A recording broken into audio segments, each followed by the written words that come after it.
It's time to durability test the Samsung Z Flip 6. I promised last year that if the Z Flip 5 survived my durability test, I would switch to it.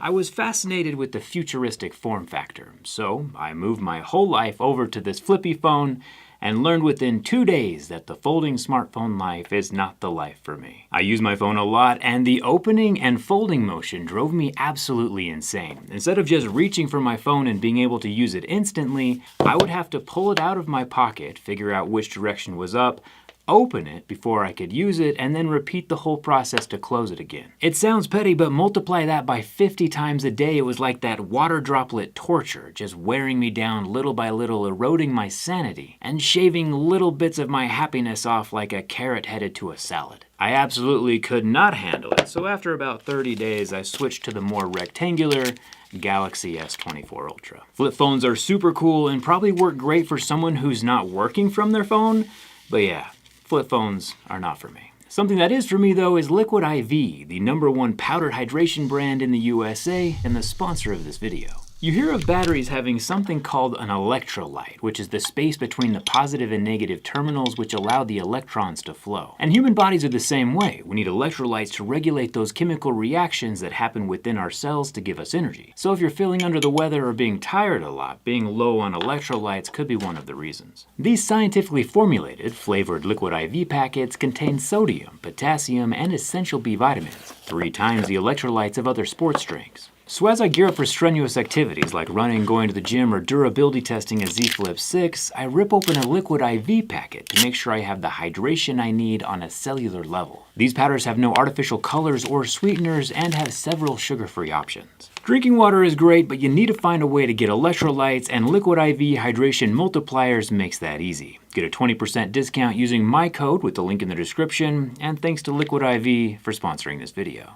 The Flip 6 is incredibly and suspiciously similar to the Flip 5. At first glance, it has the same internal screen warnings as the previous generations, like don't press too hard, don't fold too hard, and don't take off the internal screen protector. But one thing I did notice fairly immediately is that the internal screen crease has been significantly reduced. It is still there for sure, but from a reflection point of view, it is much more minimal than it used to be. There's barely even a squiggle from the reflection of my colored plastic pry tools. This could be the result of the new shear thickening fluid, a flexible screen manufacturing process that Samsung has invented, or it could be that the older generation Flip 5 has been used for a month. It's hard to know for sure. Another small tweak is that instead of 3 earpiece slits, the newer Flip 6 has 4, and there's just a general more squared off design all around the outside edges. The inner screen of the Flip 5 being plastic honestly didn't bother me too much while using it, which is good since it looks like the new shear thickening fluid screen on this new version also has the same level of scratch resistance. Scratches at a level 2 with deeper grooves at a level 3. And fingernails can still leave permanent marks on that top layer. The outer screen is a respectable 3.4 inches, and since it's made with Gorilla Glass Victus 2, we start seeing scratches at a level 6 with deeper grooves at a level 7. Samsung said they've enhanced the frame of the Flip 6. Instead of armor aluminum, it's now enhanced armor aluminum. The recessed power button and volume rocker are both metal, and the top of the Flip 6 has more aluminum, as well as the entire left side. We also find a metal SIM card tray. There's no expandable memory, but there is a rubber ring to help with that IP48 water resistance. Apparently this thing can be submerged and still survive, although I don't recommend testing fate with that activity. The bottom has a 25-watt USB-C port, and the central spine is also anodized aluminum, where even the logo can scratch off if damaged. As far as cameras go, we have a 12-megapixel wide-angle camera on the left and a 50-megapixel normal camera towards the center, both protected with glass. There's a single LED flash next to the circular metal camera lens housings. Now, when Samsung said they are using a new shear thickening fluid screen manufacturing process to cover the 1080p 6.7-inch 120Hz folding display, I was intrigued. Apparently this STF process helps eliminate a few of the layers that make up the sandwich of the screen, helping it have that reduced crease in the center. The flexible sandwich lasts for about 14 seconds under the heat from my lighter before starting to melt. The pixels themselves look fine, but the outer screen is most definitely bubbling. Even with that bubbling and all of our previous abuses, the Galaxy Z Flip 6 is still functioning. I can't say for how much longer though, since obviously my durability tests are designed to find the structural limits of portable technology. And find the limits we must. We can't have people walking around with a smartphone that will collapse at the first sign of dust, now can we? The IP rating of 4.8 means that the Flip 6 is protected against small pieces of dust up to 1 millimeter in diameter. For my American audience, that's about the same size as an ant if you rip it in half first. The dust I'm applying now obviously is much smaller than what the Flip 6 is rated for, but besides a new subtle squeaky groaning sound, the hinge is not catching or grinding on that entering dust, which is good news. If it can survive all of this, the lint in your pocket should be just fine. But what about, bending it backwards? I know you've thought about it. It would be so satisfying to see this thing snap in half like a Dorito Loco nacho cheese taco. But alas, Samsung has again found some kind of wizardry that helps keep the Flip 6 intact.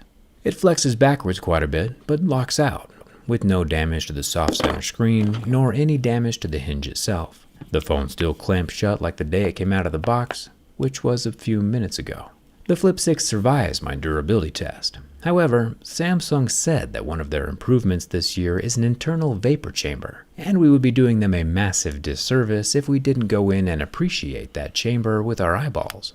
Taking off the internal plastic borders is a recipe for disaster, by the way. As soon as I try lifting up the flexible screen, the pixels fizzle out and become uniformly unpigmented.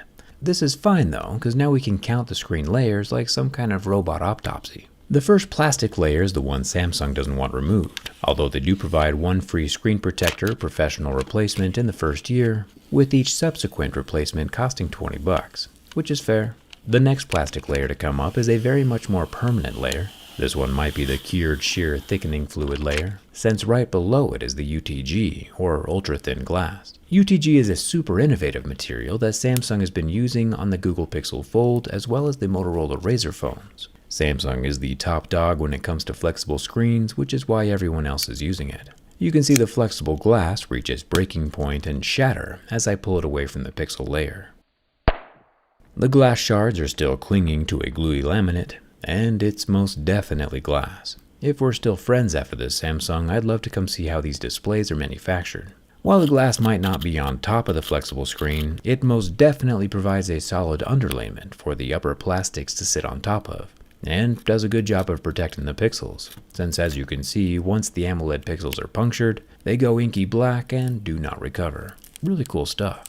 We can pull the remnants of the screen away from the Flip 6 body, revealing the smoothly milled inner surface of the enhanced armor aluminum, as well as the silver of the redesigned hinge, which we can kind of see flexing here. We'll have to dive deeper into the hinge after we find that vapor chamber. The nice part is that even after losing 50% of its epidermis, the Flip 6 is still alive and doing well on the inside. I like a fighter. I'll warm up the back panel with my heat gun, but unfortunately, since the glass is so snugly recessed into the enhanced armor aluminum, we get some crackage. A little bit. It happens. We don't cry over spilt milk around these parts though, because accidents are part of life. Moving to the exterior screen, this one I would like to keep functional, there's a cool little trick that can only be done with this specific phone that I want to show you. Using the bezels to my advantage, I can slice around the edge of the glass where the adhesive holds it to the frame. And lucky for all of us, the screen comes away in one piece. The cool trick here is that normally we only get to see the optical image stabilization from the backside of the phones while they're turned off. But here, only with the Flip 6, can we physically disrupt the optical image stabilization while the phone is still on, and see how big of a physical shift the lens gets in order to keep a subject in focus. And thanks to that exterior screen, we can see the whole thing working live in real time. Thumbs up for that. Flipping the screen over, I can pop off a plastic gasket and unplug the screen ribbon like a little Lego. This thing looks super good inside. Samsung has always been great about making their internals even better looking than their externals. The silver protective plate has 8 Phillips head screws holding it over the motherboard, and the deeper we get, the better it looks. The extension ribbon for the main board looks like it has checkboxes for whatever market the phone is built for, like North America, Korea, Japan. I'll unplug the power button and proximity sensor, which is interestingly at the bottom of the exterior display. And I'll of course unplug the battery so we don't accidentally break anything. And amazingly, Samsung has again graced us with battery pull tabs. For better repairability and better recyclability, I'm a huge fan of these since lithium batteries are 95% recyclable. With the battery gone, even more amazingly, we get our first glimpse of Samsung's absolutely massive Flip 6 vapor chamber. More like a vapor chamber of secrets, but this thing is huge. Moving over to the lower half of the Flip 6, there are 7 more Phillips head screws holding down the 15-watt wireless charger. We can see the coils of copper that snag electricity emanating from similar coils of copper on a wireless charging pad. The lower stereo speaker and black plastics can also be taken off at this point. The speaker does have a bunch of foam balls inside. These help the speaker sound more full, even though it's tiny. I'll finish unplugging the other side of the extension ribbon and the larger battery itself. And again, the whole battery can be lifted up and out of the frame by its glorious pull tabs. There's a total of 4,000 milliamp hours. It's rather amazing how much Samsung has packed into such a little phone. The charging port board can come out, leaving behind a circular coin-style vibrator, and we see the waterproofing screen mesh over the loudspeaker opening and microphone hole. These are what help keep water out. The motherboard has a few screws of its own, and here's an accidental look at the sensor of the front-facing 10-megapixel selfie camera. That was a whoopsie. The SIM card tray, which does not include an SD card slot unfortunately, comes out. And after one more screw is removed near the dual cameras, the motherboard can come free, exposing the entirety of the Flip 6 vapor chamber. There's at least 10 pennies worth of copper in here. The 12-megapixel ultra-wide camera does not have optical image stabilization, but the 50-megapixel camera that we saw earlier most definitely does have OIS. Going back to that vapor chamber, the placement is interesting, since on most phones we see the vapor chamber touch both the processing location on the motherboard as well as the backside of the screen through a hole in the frame, to better allow heat to escape out the thin AMOLED displays. But here on the Flip 6, the entirety of the upper half of the phone is milled aluminum, not really giving the heat anywhere to escape besides just conducting thermally through the aluminum itself, and then out through the screen or the side rails, which is maybe why it needs to be so big. While we're here, we might as well scope out the hinge. Samsung is always tweaking things, and with that cover plate gone, we can see the gears and springs all working together to allow the Flip 6 to open and close and hold its position anywhere along its path. It's interesting though that even though previous generations of the Flip had a bristle cleaning system to help keep dust out, this time around the two halves of the phone are bristle free, even the center spine. The only thing keeping dust out is the super tight tolerances of the hinge mechanism itself, which might be why it's groaning a bit. As always, if you want to see the insides of your phone without the chaos of actually opening it up, might I suggest my X-Ray Skin collab with dbrand. We cover pretty much every popular phone with both teardown and X-ray skins. It's a true-to-life accurate depiction of the internals, and protects better than the Secret Service. Link is down in the description, and thanks a ton for watching. I'll see you around.